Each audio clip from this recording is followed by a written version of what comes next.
ಮುಗಿಸ್ಲೇಬೇಕು. ಯಾವ್ಯಾವ ದರ್ಜನೆ ಮಾಡಿದ್ದಾರೆ ಹೇಳ್ತಾರೆ.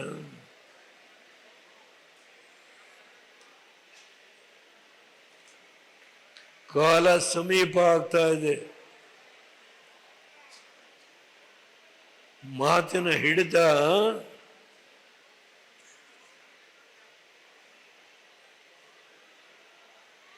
ಅದರ ಮೇಲೆ ಎಚ್ಚರಿಕೆ. ರೇವಣ್ಣ ಅರಸೀಕೆರೆಗೆ ಏನೇನು ಮಾಡಿದ್ದಾನೆ? ಕುಡಿಯೋ ನೀರನ್ನ ಹೇಮಾವತಿಯಿಂದ ತಂದುಕೊಂಡಿದ್ದು ಯಾರು?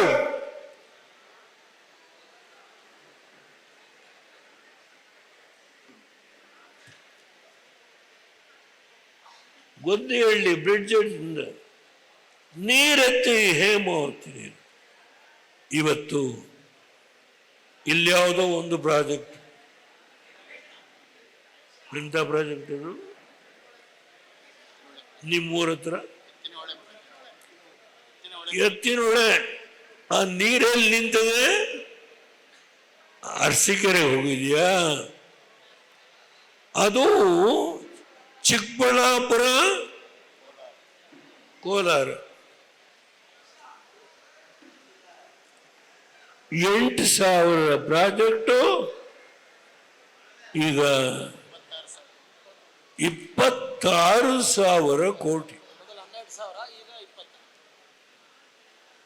ನೀರಲ್ಲಿ ನಿಂತದೆ. ಇನ್ನು ಅರಸೀಕೆರೆಗೆ ಆಮೇಲೆ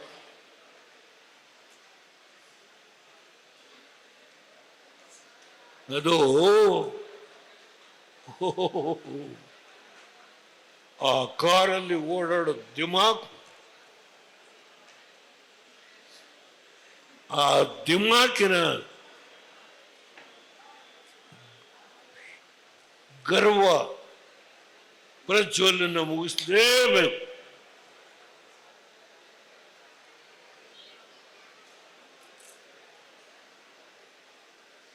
ನಾನು ತುಂಬ ಮಾತಾಡಬಲ್ಲೆ. ಮಂಡಿ ನೋವು ಅಷ್ಟೇ, ಇಲ್ಲಿ ನೋವಿಲ್ಲ.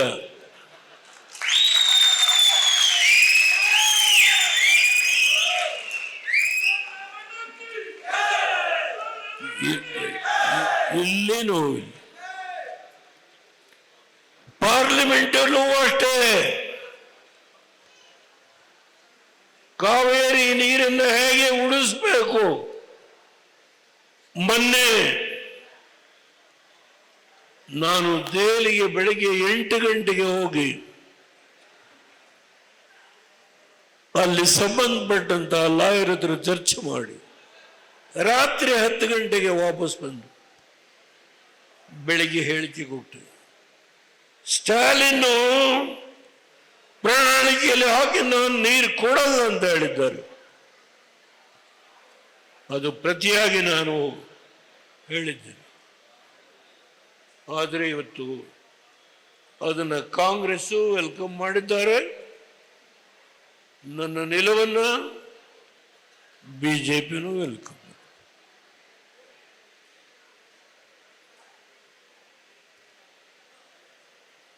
ಇವತ್ತು ನಿಮ್ಮ ತೋಟಗಳಿಗೆ ಇಲ್ಲಿ ನಿಮಗೆಲ್ಲ 3 ಎಕರೆ 2 ಎಕರೆ 5 ಎಕರೆ, ಕೆಲವರಿಗೆ ಕಾಫಿ ತೋಟ ಇರ್ಬೋದು, ಸರಿ ತಾನೆ? 3 ಎಕರೆ 5 ಎಕರೆ 2, ಅದು ಕೆಲವರಿಗೆ. ಶ್ರೀಮಂತರಿಗೆ 300 ಎಕರೆ 500. ಇವತ್ತು ಕಾಫಿ ತೋಟಕ್ಕೂ ನೀರಿಲ್ಲ, ಕುಡಿಯೋದಿರಲಿ. ಹೇಮಾವತಿ ಪಕ್ಕದಲ್ಲೇ ಹರಿಯಿತು ಸಕಲೇಶ್ವರ. ಇವತ್ತು ಸ್ಥಿತಿಯಲ್ಲಿದ್ದೀವಿ. ದೇವೇಗೌಡನ ಹೋರಾಟ, ಅದರ ಇತಿಹಾಸವೇ ಬೇರೆ. ಊಟಕ್ಕೆ ಟೈಮ್ ಆಯ್ತು.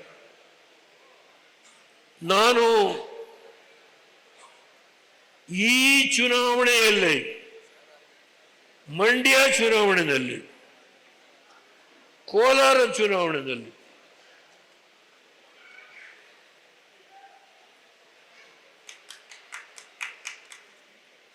ಬೆಂಗಳೂರು ಗ್ರಾಮಾಂತರ ಚುನಾವಣೆ.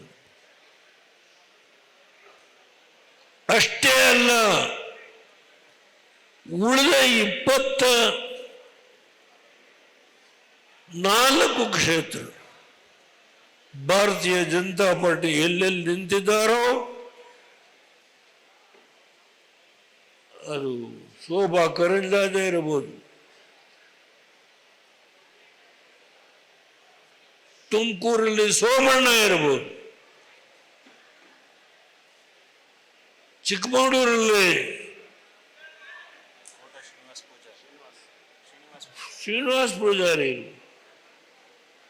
ಯಡಿಯೂರಪ್ಪನವರ ಮಗ ರವೀಂದ್ರ ರಾಘವೇಂದ್ರ, ಎಲ್ಲೆಲ್ಲಿ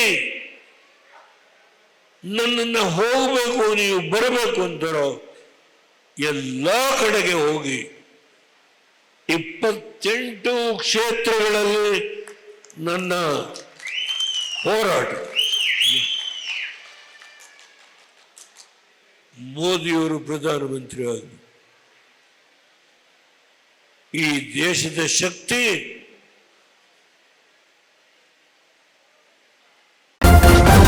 ನ್ಯೂಸ್ ಫಸ್ಟ್ ನಿರ್ಭೀತಿಯಿಂದ ನಿಮ್ಮ ಪರವಾಗಿ.